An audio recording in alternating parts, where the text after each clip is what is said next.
आणि ज्या वेळा आसूची सभा रामरायांनी आसूतून सभा घेतली, त्याचा इतिहास तुम्हाला माहितच आहे, तेव्हा अख्ख्या जिल्ह्याला कळालं की आता हे दोघं वेगळे झाले.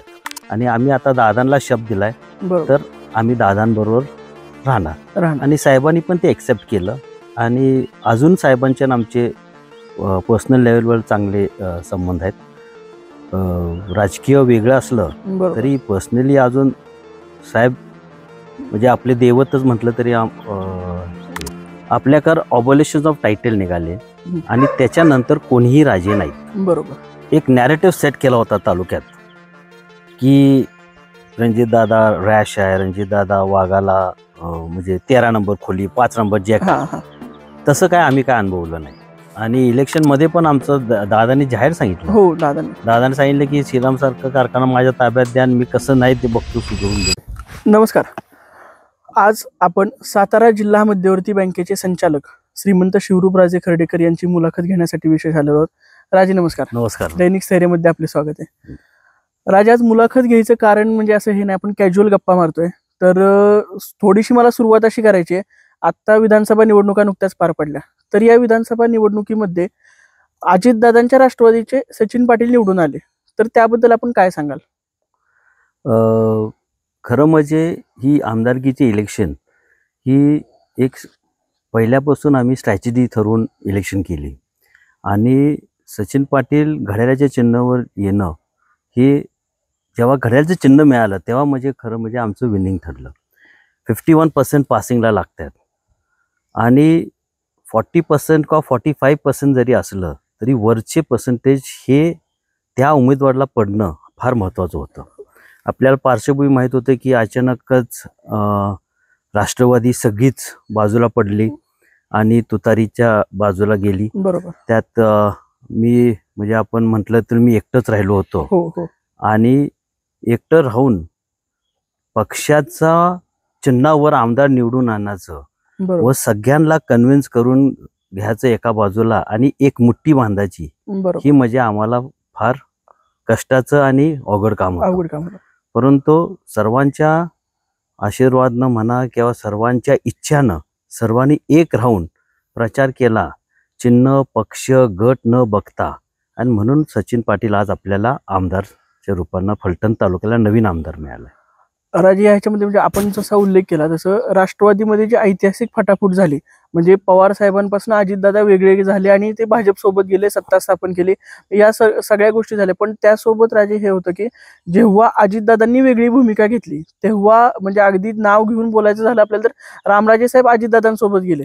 त्याच्यानंतर म्हणजे संजीवराजे, रघुनाथराजे हे सगळेच अजितदादांच्या सोबत तेव्हा आलते. संजीवराजेंना जिल्हाध्यक्ष केलं आणि त्याच्यानंतर लोकसभा निवडणुकीच्या वेळेस म्हणजे अगदी त्यांनी खुलेआम प्रचार नाही पण गुप्तपणे प्रचार केला. रघुनाथराजे माझ्या माहितीनुसार फक्त खुलेआम प्रचार करत होते आणि संजीवराजे कुठं डिस्प्लेला नव्हते पण सक्रिय ह्याच्यात होते, असं कॉमन मॅन किंवा कॉमन कार्यकर्ता म्हणतो हे आपल्याला माहिती आहे. त्याच्यानंतर विधानसभा निवडणुकीच्या आधी त्यांनी जाहीर प्रवेश केला पवार साहेबांकडे.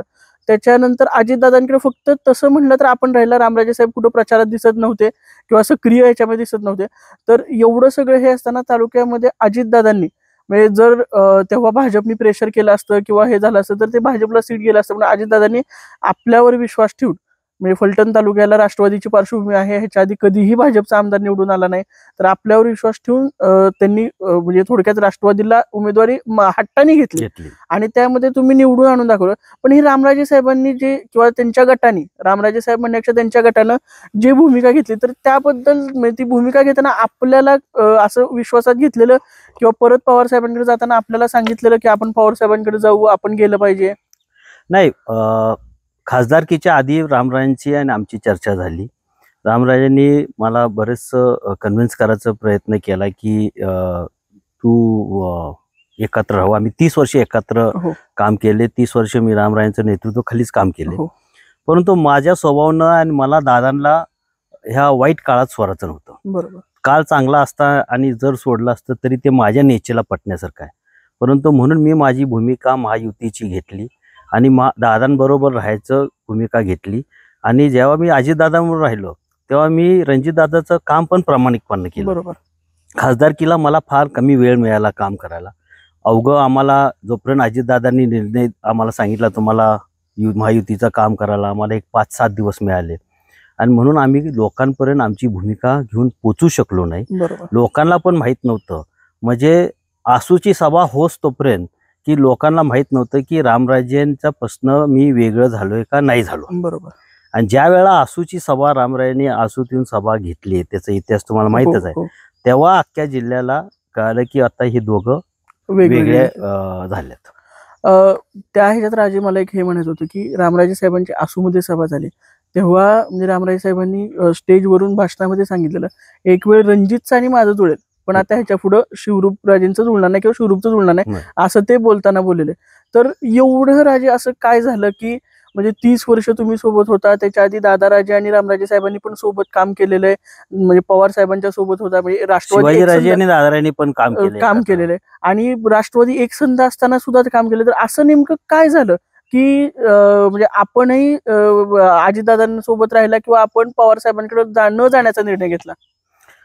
आता हे त्यांनी असं वक्तव्य का केलं हे प्रश्न त्यांनाच विचारला पाहिजे. आजपर्यंत मला पण कळलं नाही की त्यांना एवढा राग का आला. मी काय अतिशय काय वेगळं भूमिका घेतली नाही. आज रामराजे म्हणतात मी राष्ट्रवादीतच आहेत, तर मग मी त्याच नेत्याचं आदेश मानून मी काम केलं ना. मी काय वेगळं काय केलं नाही. आणि त्यांनी असं का बोलले हे आजपर्यंत मलाच कळलं नाही. आणि रामरायांच्या किंवा संजीवबाबांच्या इलेक्शनच्या सुरुवातीला आमचा भाग, पूर्व भाग हा ह्यांनी सिंहाचा वाटा खेळला. आपल्याला आपण लहान असणार तेव्हा, पण त्या इलेक्शनला चिमणराव कदमान साहेब आमदार होते, त्यांची 8 सीट आलते. रामरायांनी छत्रीवर निवडून त्यांची 8 आणली आणि आम्ही इंडिपेंडेंट उभा होतो, विमानाच्या चिन्हावर आमचे 3 आले. तेव्हा चिमणराव कदम आमदार असून सुधाकर नाईक मुख्यमंत्री असून इतकं प्रेशर होतं की हे 3 सीट तुम्ही आमदार गटाला द्या. आणि ही जिथं हे 3 सीट जात होते तिथं ते सभापती होत होता. राजा पण हे 91 संजीवबाबा सभापती झाले. आणि तेव्हापासून की आत्ताच्या इलेक्शन पर्यंत आम्ही नेहमी जे काय रामराजे म्हणतील त्या पद्धतीनं आमचं इलेक्शन आम्ही करत होतो. काय त्याच्यानंतर रामराजेंनी मला संधी दिली, मी मार्केट कमिटीला निवडून येऊन सभापती झालो. त्याच्यानंतर पंचायत समितीला पहिल्या टर्म आलो, तेव्हा मला त्या ह्याला संधी मिळू शकली नाही, तरी कोणी काय हे मानलं नाही. मागच्या टर्मला मी सभापती म्हणून उपसभापती म्हणून काम केलं, राष्ट्रवादी पक्षाचंच काम केलं. मी म्हणणार नाही की त्यात रामरायांचं मला सहकार्य नव्हतं. ऑफकोर्स रामरायांचं सहकार्य होतं मला सभापती करायचं. बरोबर. आणि जेव्हा राष्ट्रवादीने मला सभापती केलं तर त्याच राष्ट्रवादीला सोडायचं हे मला लगेच मला पटलं नाही. पंचायत समितीचं सभापतीपद म्हणजे रामराजे नेते होते पण राष्ट्रवादीच्या माध्यमातून आपल्याला मिळालेलं होतं आणि ते एकदम सोडून आपण परत म्हणजे दुसऱ्या चिन्हावर जाणं किंवा घड्याळाला सोडणं हे आपल्याला योग्य वाटलं नाही, म्हणून आपण अजितदादांच्या सोबत राहिला.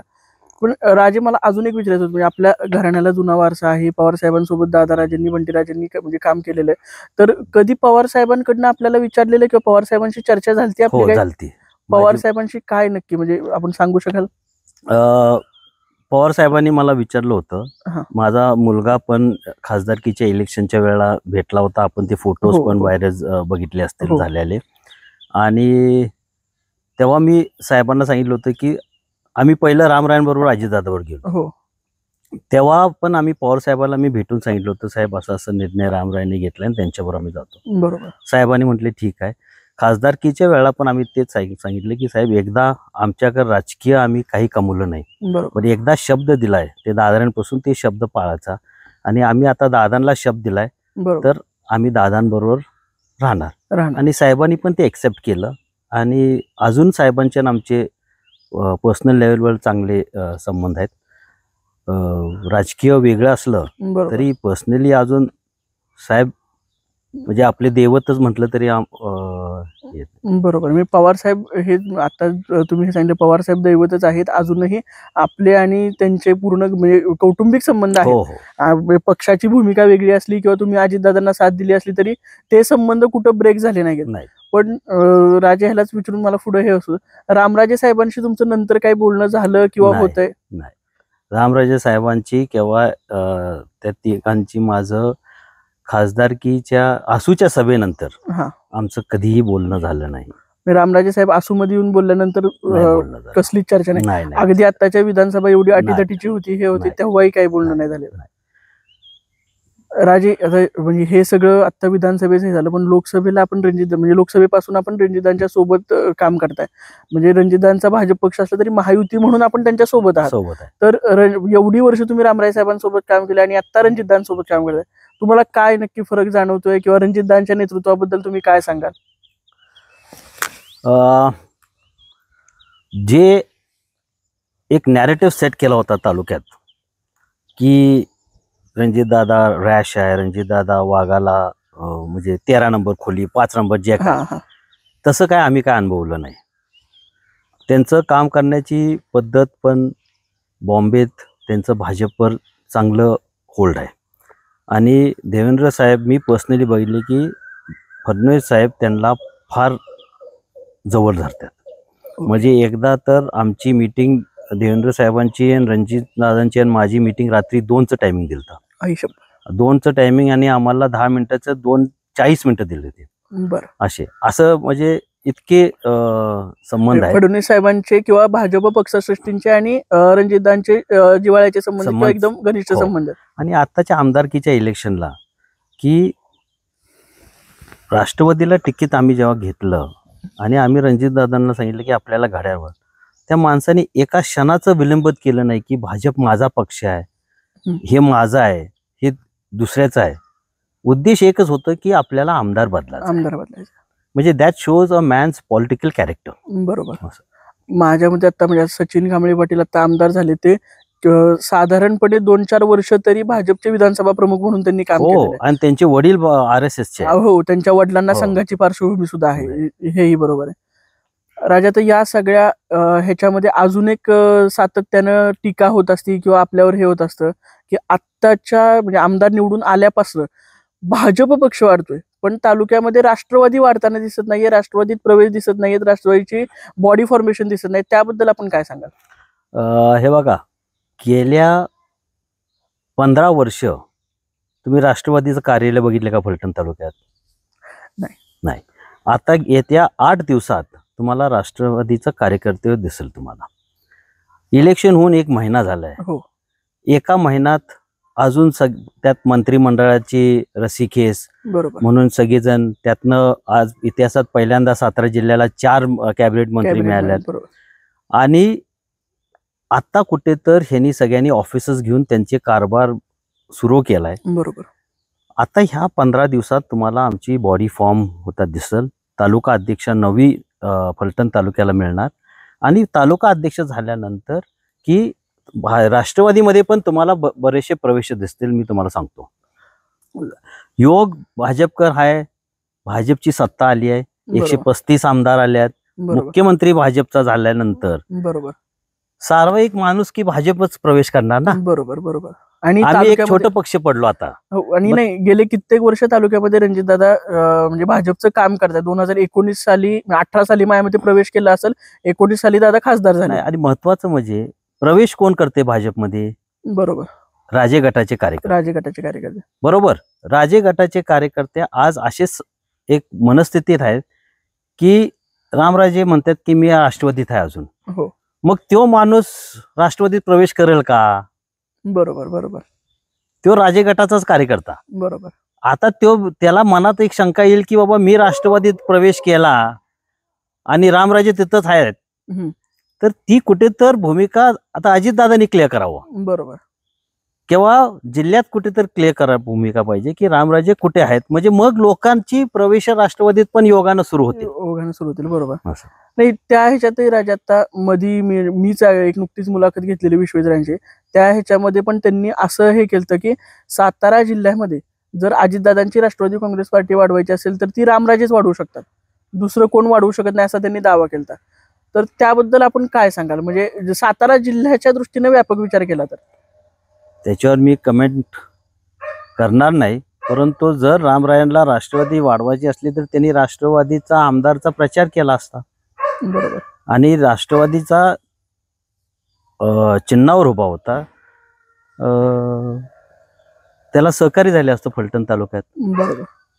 म्हणून पहिलं त्यांनी त्यांची भूमिका स्पष्ट करावी बरोबर. आणि मग ह्याच्यावर आपण कमेंट करू शकतो की जिल्ह्यात किंवा तालुक्यात आणि महाराष्ट्रात राष्ट्रवादी कशी वाढेल. पण पहिलं तुमची भूमिका त्यांनी स्पष्ट करायला पाहिजे ना. राजे, ह्याला जोडूनच एक असा प्रश्न होता, जर समजा म्हणजे अजून ही गोष्ट झाली नाही, पण जर समजा उद्या अजितदादांचाच तुम्हाला आदेश आला की सातारा जिल्ह्यामध्ये आपल्याला रामराजे साहेबांना सोबत घेऊन काम करायचं, तर तुम्ही परत सोबत काम करू शकता? किंवा ती मानसिकता राहील की ज्या ह्यानं तुम्ही आता काम केलं, म्हणजे लोकसभेला असेल, विधानसभेला असेल, लोकसभेला कालावधी कमी होता, पण विधानसभेला तुम्हाला चांगला कालावधी मिळाला, तुम्ही पिंजून काढला, तालुक्यामध्ये काही म्हणजे राजे गटाचे किंवा म्हणजे जुन्या राष्ट्रवादीच्या कार्यकर्त्यांना तुम्ही भेटला, त्यातले नाराज कार्यकर्ते बहुतांश तुमच्याशी अटॅच आहेत, म्हणजे विदाऊट हे करता नाव न घ्यायच्या ह्याच्यावर बरेच जण सांगतात. आजच्या आमदारकीचं विनिंग मतदान हे राष्ट्रवादीचे कार्यकर्त्यांचं मतदान इकडं कन्वर्ट झालं. बरोबर. ते जरी तिकडं थांबले पण मतदान इकडं झालेलं हे सत्य आहे. हे सत्य नाही. राष्ट्रवादीचा एक मतदार आहे का आपल्या तालुक्यात? तर नक्की आहे. मग त्यामध्ये ते घड्याळाला सोडून गेले नाही किंवा रामराजेंचं जरी हे असलं तरी ते घड्याळासोबत राहिले. पण त्या ह्याच्यामध्ये प्रश्न आपला थोडासा बाजूला राहतोय. जर समजा अजितदादांचा आदेश आला किंवा तुम्हाला पक्षश्रेष्ठींचा आदेश आला, तटकरे साहेबांनी सांगितलं किंवा वरनं तुम्हाला आदेश आला की नाही, आम्हाला सांगू एकच व्यक्ती सांगू शकतो की अजितदादा. बरोबर. सांगू दे, मग बघू ना. आता म्हणजे जर तर वर कशाला चर्चा करायची. आणि नेहमीच आम्ही अजितदादा सांगणं ऐकलंय, त्यामुळे ह्याच्या पुढे पण तुम्ही ऐकू शकता. हो, बघू आता वेळ येईल तेव्हा सांगणार ना. आणि हे बघा, राजकारणामध्ये आजची परिस्थिती उद्या नसते. उद्याची म्हणजे आजचा शत्रू कोण कुणाचा नसतो आणि कोण कुणाचा मित्र सुद्धा नसतो. असं आहे. राजे, ह्याला जोडून एक होता की आत्ताच्या विधानसभा निवडणुकीत थोडंसं आपल्या घरावर किंवा घरावर बोलताना असं एक टीका झाली की हे राजे नाहीयेत. मग त्याबद्दल आपण काय सांगाल? म्हणजे हे मूळ कोल्हापूर जिल्ह्यातले, ते गावाचं नाव वगैरे पण काहीतरी घेतलं, दानोळी आमचं जहागिरीचं गाव आहे. हा, तर ते हे झालं, तर त्याबद्दल आपण काय सांगाल? एक तर हे बघा, राजकारणमध्ये कुणाच्या पर्सनल फॅमिलीवर बोलू नये. बरोबर. कोणी कोण बोललं तरी ती फॅमिली कमी किंवा जास्त लेखली, मी कुणाची फॅमिली कमी लेखली तरी माझ्या लेखण्यानं ती फॅमिली कमी होत नाही. आता सत्य बोलायचं की इंडिपेंडन्स नंतर आपल्याकडे ऑबोलिशन ऑफ टायटल निघाले आणि त्याच्यानंतर कोणीही राजे नाहीत. बरोबर. टेक्निकली कोणी राजे नाहीत. तोही एक हे केला जातो की म्हणजे हे राजेच नाहीयेत असंही बोललं जातं. ज्यांना वाटत असेल त्यांना ते वाटू दे. तुम्हाला एकच सांगतो की आमच्या घराण्यात 2 मुली छत्रपती घराण्यात दिल्या. बरोबर. मग जेव्हा माणूस संबंध करतो तेव्हा ते घर तुलण्याचा असल्याशिवाय तो संबंध करतो का? बरोबर. त्याच्यावरनं माझं तुमच्या प्रश्नाचं उत्तर तुम्हाला मिळालं असेल. खरं. राजा, आता हा विषय निघला उजरता, पण अजून एक हे होतं की म्हणजे माननीय शिवेंद्रराजेंच्या मिसेस ह्या आपल्या घरातल्या आहेत, आपल्या बहीण आहेत. तर शिवेंद्र भावांकडनं असं कधी आपल्याला हे केलं का, एवढं सगळं चाललंय, तुम्ही भाजपमध्येच या किंवा माझ्यासोबत या, असं कधीच झालं नाही? कधीच नाही. आता आपल्याला ताकद मिळताना जिल्ह्याचे म्हणजे अजून पालकमंत्री आपण मुलाखत घेतो तोपर्यंत डिक्लेअर झालं नाहीये, पण ते जिल्ह्याचे पालकमंत्री होऊ शकतात. हे राज्यातलं अतिशय महत्वाचं खातं म्हणजे सार्वजनिक बांधकाम खात्यासारखं शिवेंद्र भावांना खाते मिळालंय. तर तुम्हाला त्याचा फायदा होणार की आपल्या तालुक्यासाठी निधी आणताना, मतदारसंघासाठी म्हणजे निधीसाठी भांडताना की नाही आम्हाला हे रस्ते पाहिजेत, आम्हाला असं पाहिजे, म्हणजे जे त्यांच्याकर भांडाला भाजप म्हणून रणजित दादा जातील. आम्ही अजितदादांच्या माध्यमातून त्यांच्याकडनं कामं घेऊ. आम्ही असं डायरेक्ट प्रोटोकॉल तोडून किंवा ते माझे नातं आणि आमचे संबंध घरगुती बरोबर. पण त्यांचं पक्षाकडनं त्यांना, आणि कसं असते माहिती आहे का, प्रत्येक पक्षाचा कोटा असतो कामाचा काय. तर मग आम्ही आमच्या राष्ट्रवादीकडनं आम्ही कोटा आणू, परत दादा त्यांच्याकडनं भाजपकडनं सेपरेट आणते आणि ते काय नाकारणार नाही. शेवटी ते ह्या तालुक्यातले जावई आहेत. बरोबर. म्हणून जेवढं ते करू शकतील ह्या तालुक्याला ते करतील. नाही, पण आता राजे, हे तुमचं राजकीय उत्तर झालं, पण तुम्ही जरी गेला तरी ते नाकारणार नाहीतच ना. तुम्ही जर त्यांच्या पक्षाने समजा निर्णय घेतला की बाबा नाही तिथं नाही काम करायचं कुठे, तर ते त्या पक्षाचं त्यांनी ते पक्षाचा निर्णय फॉलो करायला पाहिजे, आमचं नाही ऐकायला पाहिजे, असं माझं मत आहे. बरोबर. काय शेवटी पक्षाने त्यांना ते पद दिले आणि ते पक्षाचं ऐकणं, ते पक्ष मोठं करणं त्यांनी त्यांचं खरं कर्तव्य आहे. बरोबर. काय आमचे नाते संबंध हे इंडोर्सच राहतील ना. बरोबर. तर अजून एक हे होतं की आत्ताच्या लोकसभा निवडणुकीपासून राजा, अजून एक प्रश्न असा होता, आत्ताच्या लोकसभा निवडणुकीपासून फलटण तालुक्यामध्ये धीरेंद्रराजेंचं पण नाव ऍक्टिव्हली दिसतंय किंवा त्यांचे भाषणाचं जे हे असेल म्हणजे अगदी साखरवाडीच्या दादांच्या सभेत असेल, फलटणच्या सभेत असेल आणि आसूमध्ये जर काय म्हणजे आपला हेच म्हणजे आपलं गावच आहे, आपला बालेकिल्ला आहे म्हटलं तर काही हरकत नाही, तर तिथं तर हे सगळीकडे दिसतं. तर आम्हाला येत्या भविष्य काळामध्ये म्हणजे शिवरूपराजे किंवा धीरेंद्रराजे जिल्हा परिषदेमध्ये दिसू शकतात का? मला आत्ताच्या क्षणी तर वाटत नाही. बरं. माझं एक तत्व आहे की जरी ते माझा मुलगा ह्या इलेक्शनला ऍक्टिव्हली काम केलं हा. आणि आसूची जबाबदारी तेव्हा ह्या माझ्या पंचायत समिती गणाची जबाबदारी त्यांनी टोटल घेतली होती म्हणून मी बाहेर पडलो की आसूत सगळ्यात जास्त लीड देणारं गाव ह्या तालुक्यात राहिला. 1150 मतं. दुसरं गाव गुणोर ते पण आमच्याच जिल्हा परिषदेनं 850 का 860 बरोबर असे गावं आमच्या गणात म्हणजे लीड दिल्यासारखं ह्या इलेक्शनला आलंय. परंतु माझा मुलगा म्हणून तो लगेच इलेक्शनला उभा राहून केव्हा जिल्हा परिषद जाईल असं होणार नाही. अजून एक 5-6 वर्ष तो काम करेल आणि जेव्हा जनतेला वाटेल किंवा ठीक आहे काय कसं होते माहिती आहे का साहेब की आपल्याबरोबर 30-30 वर्ष कार्यकर्ते काम करतात. बरोबर. ते पण कुठल्या तर आशेनं काम करतात. बरोबर. नुसतं एक सिग्नेचर माझा मुलगा म्हणून मी उभा करतो हे कुठेतरी चुकीचं होतं. त्या कार्यकर्त्यावर अन्याय होतो. म्हणून माझी इच्छा आहे की ह्या जिल्हा परिषद पंचायत समितीत जे आमच्या बरोबर काम केले त्या लोकांना संधी द्यावी आणि मी ते ह्या खेपेला करणार आहे. मी जिल्हा बँकेवर आहे म्हणून मी लगेच जिल्हा परिषदवर जावं 2-2 सत्ता असं नाही. ठीक आहे जिल्हा बँकेवर आहे दुसरा कोणतर माझा कार्यकर्त्याला जिल्हा परिषदवर पाठवेल. नाही राजे आपण म्हणताय हे बरोबर आहे पण आत्ताच्या म्हणजे घडीला किंवा आत्ताच्या ह्याला जर विचार केला तर धीरेंद्रराजेंसारखा किंवा आपल्यासारखा एक अभ्यासू जिल्हा परिषद सदस्य असणं किंवा होणं हे म्हणजे आपलं पक्षवाढीसाठी पण फायद्याचं आणि जिल्ह्यामध्ये आपण जिल्हा परिषदेतनं म्हणजे भांडून आणायला किंवा हे करायला आपण म्हटलं तसं कार्यकर्त्यांना संधी देण्यासाठी पंचायत समिती किंवा अगदी बाकीचे झडपी गट वगैरे सगळं आहे.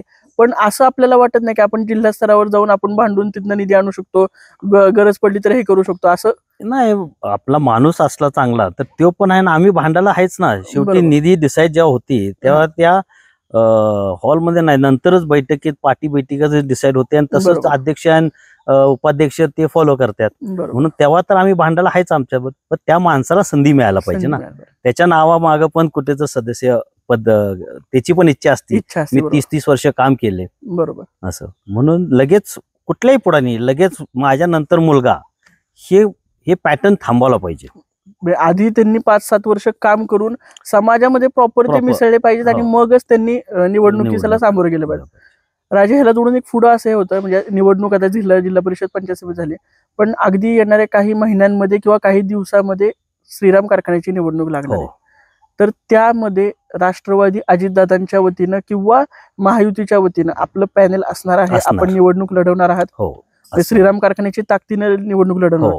आम्ही लोकांना तसं आमदारकीमध्ये शब्दच दिले बरोबर. आम्ही ताकदीनं लढवणार आहे आणि ते चॉईस आम्ही लोकांपुढे ठेवणार आहे. तुम्हाला तुमचा कारखाना परत पाहिजे का नको बरोबर. त्यांनी जर त्यांना नको असलं अजून आवाडे साहेबांकडे ठेवायचं असला तर त्यांची इच्छा आहे बरोबर काय. पण त्यांना एक पर्याय तर द्यायला पाहिजे आणि आम्हाला कॉन्फिडंट आहे की जर कारखाना त्यांनी आमच्या ताब्यात दिलाय अजितदादांच्या सहकार्य आम्हाला असणारच आणि श्रीराम कारखाना आपण वर आता म्हणजे कर्जमुक्त आहेत असं सगळे म्हणतात बरोबर. तर ते व्यवस्थित चालू शकतोय. जर सोमेश्वर सारखा कारखाना जर 400 कोटीचा कारखाना दादा आज सगळ्यात उच्चांक दर देऊ शकतात बरोबर तर श्रीरामला का नाही आपण करू शकतो. आणि 100 रुपये भाड्याचं वाचतात परत बाकीचा खर्च आणि आवडे कंपनी काय फुकट कारखाना चालवते काय ना काय तर ते घेतच असते. तेच पैसे शेतकऱ्याला वाढतील. उसाचं रेट शेतकरीला आज जे मिळतोय त्याच्यापेक्षा जास्त मिळत. बारामतीच्या तुलनेमध्ये किंवा बारामतीच्या ह्याच्यामध्ये दर देण्यासाठी आपण श्रीराम कारखान्याची निवडणूक लढवणार आणि कारखाना पण फायद्यात ठेवू. हो. कारखान्याच्या बाबतीत आपलं आणि अजितदादांचं काही बोलणं झालंय? हो झालं होतं ना आमचं. आणि इलेक्शन मध्ये पण आमचं दादांनी जाहीर सांगितलं. हो दादांनी सांगितलं की श्रीराम सारखा कारखाना माझ्या ताब्यात द्या मी कसं नाही ते बघतो सुधारून देतो. त्यामुळे आत्ताची निवडणूक श्रीराम कारखान्याची होणारी हे अजितदादांच्या माध्यमातून आपण पूर्ण ताकदीनं लढवणार. कारण की आत्ताच्या या निवडणुकीमध्ये ज्या अजितदादांच्या 2-3 सभा आपल्या मतदारसंघामध्ये झाला त्याचा प्रचंड मोठा इफेक्ट म्हणजे फलटण तालुक्यात झालेला होता. साखरवाडीच्या सभेला अतिशय चांगला इफेक्ट झाले आणि साखरवाडीच्या सभेनंतर तिथं म्हटलं तर तिथं आमदार म्हणजे राष्ट्रवादीचा विजय झाला बरोबर. त्या सभेची गर्दी बघून त्या सभेनंतर लोकांची पॉझिटिव्हिटी बघून आणि त्याच्यानंतर जे लोक बाहेर पडले प्रचाराला, खरं. त्याच्यावर आम्हाला त्या सभेनंतर बराचसा कॉन्फिडन्स आला. बरोबर. या ह्याला जोडून राजे एक प्रश्न असा होता की आता आपण जे हे केलं, अजितदादांनी कायम म्हणजे भाषणांमध्ये सांगितलं किंवा आपल्या इथे ज्या 2-3 सभा झाल्या, साखरवाडी असेल किंवा छत्रपती शिवाजी महाराज चौकातली सभा असेल, तिथं त्यांनी सांगितलेलं की बारामतीचा जो विकास झालाय किंवा बारामतीचा जसा विकास झालाय तसा विकास करण्यासाठी आम्हाला फलटणचा आमदार निवडून द्या, कसा विकास होत नाही ते मी बघतो. बरोबर, म्हणजे हे अजितदादांनी सांगितलेलं होतं. तर आता बारामती सारखा फलटणचा विकास होणार राजे? होणार की. आणि त्याच्यासारख्या आता पावलं पण पडतील. आम्ही पहिलं 2 मुद्दे त्यांच्या पुढे ठेवलेत की एक तर MIDC करता सहकार्य करा आणि MIDC पाहिजे. तिथं दादांच्या माध्यमातून मुख्यमंत्र्यांच्या मदतीनं आपल्याला उद्योग एक कुठला तर मोठा आला तर माझ्या 36 गावाच्या भागातनं बरेचसा प्रश्न मिळतो. म्हणजे आपण नाईक बोंबवाडी MIDC. आणि दुसरं जे किरकोळ गोष्टी आहेत की ST स्टँड सुधारणं, फलटणमध्ये जिथं स्वच्छालय नाहीत, बरोबर. असं निधी मागून काम होणार. तुम्ही बघा, काम तुम्हाला दिसेल, काम या 5 वर्षात काम दिसणार तुम्हाला.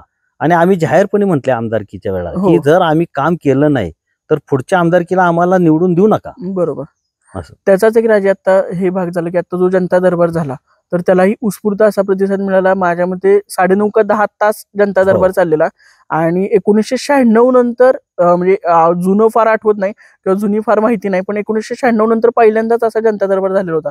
तर जनता दरबारबद्दल राजे आपण काय सांगाल? नाही, जनता दरबार खरं म्हणजे प्रत्येक माझ्या मतानं की 3 महिन्याला, वर्षातला 3दा तर व्हायलाच पाहिजे. 3दा व्हायला पाहिजे. आणि जनता दरबार झाल्यानंतर अधिकारी पण जी किरकोळ कामं असतात आणि त्याला ते लांबवतात, बरोबर. ह्या जनता दरबारच्या माध्यमातून अधिकारी पण ते काम लांबवणार नाही. बरोबर. त्याला माहित नाही की मला परत जनतेच्या पुढं उठवून मला प्रश्न विचारलं, त्याचं उत्तर मला देता येत नाही. बरोबर. म्हणून ते अधिकारीवर वचक असल्यामुळे हे जनता दरबार पाहिजेच. म्हणजे जनता दरबार दर 3 महिन्याला झाला पाहिजे. आणि म्हणजे आता आपल्याच राष्ट्रवादीचा आमदार आहे किंवा हे, त्यामुळे 3 महिन्याला जनता दरबार होणार सर. राजे, मागाशी एक सुरुवातीला तुम्ही मुद्दा घेतलेला, तो आपला थोडासा अर्धवट राहिला की राष्ट्रवादीचं कार्यालय आपण फलटणमध्ये सुरू करणार आहात. सुरू करतो. जागा पण निवडली आहे. ओके. आमचा बोर्ड पण तयार झालाय. बरं, आज किंक्रांत असल्यामुळे ते बोर्ड लावला गेला नाही. ओके. परंतु 1-2 दिवसात ते बोर्ड लागल आणि नितीन काकाच्या हस्ते त्याचं उद्घाटन होईल. धन्यवाद. हे होते शिवरूपराजे खर्डेकर. आज आपण आसूमध्ये येऊन त्यांची विशेष मुलाखत घेतलेली होते. जर आपल्याला शिवरूपराजेंना काही प्रश्न विचारायचे असले तर आम्हाला कमेंट करून सांगायला विसरू नका. आणि अशाच नवीन अपडेटसाठी स्थैर्याला फॉलो करायला विसरू नका.